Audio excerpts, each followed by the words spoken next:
శ్రీమాత్రే నమః. అధిక మాస కృష్ణపక్ష ఏకాదశిని పరమ ఏకాదశి అంటారు.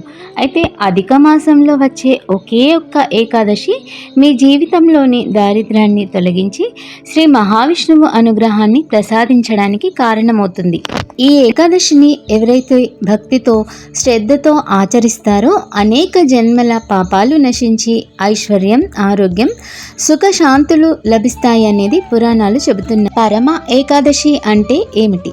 అధిక మాసంలో వచ్చే కృష్ణ ఏకాదశిని పరమ ఏకాదశి అని పిలుస్తారు. పరమ అంటే అత్యున్నతమైనది. అయితే అధిక మాసం స్వయంగా పురుషోత్తముడైన శ్రీ మహావిష్ణువుకి అంకితమైన మాసం. అందువల్ల ఈ మాసంలో వచ్చే ఏకాదశికి విశేషమైన ప్రాధాన్యత కూడా ఉంది. పురాణాల ప్రకారం ఈ ఏకాదశి వ్రతం అన్ని ఏకాదశి వ్రతాలలో అత్యంత ఫలప్రదమైనదిగా చెప్పబడింది. ఎందుకంటే అధిక మాసం అధిక ఫలం కాబట్టి. అయితే ఏకాదశి యొక్క పురాణ కథని విందాం. పరమ ఏకాదశి కథని విందాం. పూర్వకాలంలో ఒక పట్టణంలో సుమేధుడు అనే ఒక బ్రాహ్మణుడు తన భార్య పవిత్రతో నివసిస్తూ ఉండేవాడు. వారిద్దరూ వారి ధర్మాలను పాటిస్తూ ఉండేవారు. కానీ తీవ్రమైన దారిద్ర్యంతో బాధపడుతూ ఉండేవారు.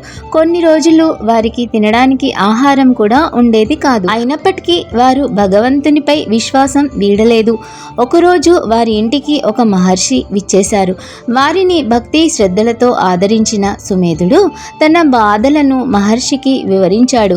అప్పుడు మహర్షి ఇలా అన్నాడు: అధిక మాసంలో వచ్చే పరమ ఏకాదశి వ్రతాన్ని భక్తితో ఆచరించండి. భార్యాభర్తలుగా మీ కష్టాలన్నీ తొలగిపోతాయి. మహర్షి చెప్పినట్లే సుమేధుడు మరియు అతని భార్య పవిత్ర ఇద్దరూ కలిసి ప్రాతకాలంలోనే లేచి స్నాన సంధ్యాదులు ముగించుకొని పూజా కార్యక్రమాలు చేసుకొని ఉపవాసం చేసి విష్ణుమూర్తిని ఏకాదశి వ్రతాన్ని ఎంతో భక్తి శ్రద్ధలతో ఆచరించారు.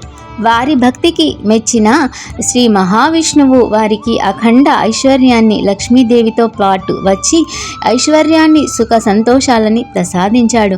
ఆ తర్వాత వారి జీవితం ఆనందమయంగా మారిపోయింది. ఎంతో ఆనందంగా ఇంటిల్లపాది వాళ్ళ ఇంట్లోని అందరూ కలిసిమెలిసి ఉంటూ సంతోషంగా ఉల్లాసంగా పిల్ల పాపలతోని గడపడం ప్రారంభించారు.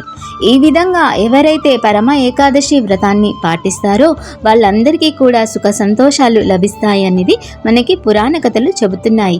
అయితే పరమ ఏకాదశి మహిమ ఏ విధంగా ఉంటుంది అంటే జన్మ జన్మల పాపాలు నశిస్తాయి. సుమేధుడు దంపతులకి లభించినట్లుగా ఎంతో ఆనందం కలుగుతుంది. అయితే మోక్ష ప్రాప్తికి మార్గం కూడా మనకి కనిపిస్తుంది. అయితే ఇంకొకటి ఏమిటి అంటే పురాణాలు చెబుతున్న ప్రకారం ఈ రోజున చేసిన ఒక్క మంచి పని కూడా ఎన్నో రెట్ల ఫలితాన్ని మనకి ఇస్తుంది. అధిక ఫలం లాగా. ఈరోజు ఉదయాన్నే లేచి ఇంటిని శుభ్రపరిచి పూజా మందిరంలో శ్రీ మహావిష్ణువు చిత్రపటం లేదా విగ్రహాన్ని ప్రతిష్ఠించాలి. తులసీ దళాలతో పూలతో పూజ చేస్తున్నట్లయితే శ్రీ మహావిష్ణువు యొక్క అనుగ్రహం తొందరగా లభిస్తుంది. ఓం నమో నారాయణ అనే మంత్రాన్ని కనీసం 108 సార్లైనా జపించాలి. విష్ణు సహస్రనామం, భగవద్గీత పారాయణం చేయడం ఎంతో శ్రేయస్కరం. వీలైనంత మట్టుకు తక్కువగా మాట్లాడి సాధ్యమైనంత వరకు ఉపవసించాలి. రాత్రి జాగరణ చేసి శ్రీహరి నామస్మరణ చేయడం ఎంతో ఉత్తమ ఫలితాన్ని ఇస్తుంది. మనకు ఉన్నంత దాంట్లో అన్నదానం, వస్త్రదానం, గోదానం, ధనధాన్యం, తులసి మొక్క దానం, భగవద్గీత పుస్తక దానం, ఏదో ఒక మంచి పుణ్యాన్ని మనం ఆ రోజు చేసినట్లయితే మనకు ఎన్నో రెట్ల ఫలితాన్ని భగవంతుడు మనకు ఇస్తాడు. అయితే పరమ ఏకాదశి నాడు చేయకూడని పనులు కూడా ఉన్నాయి.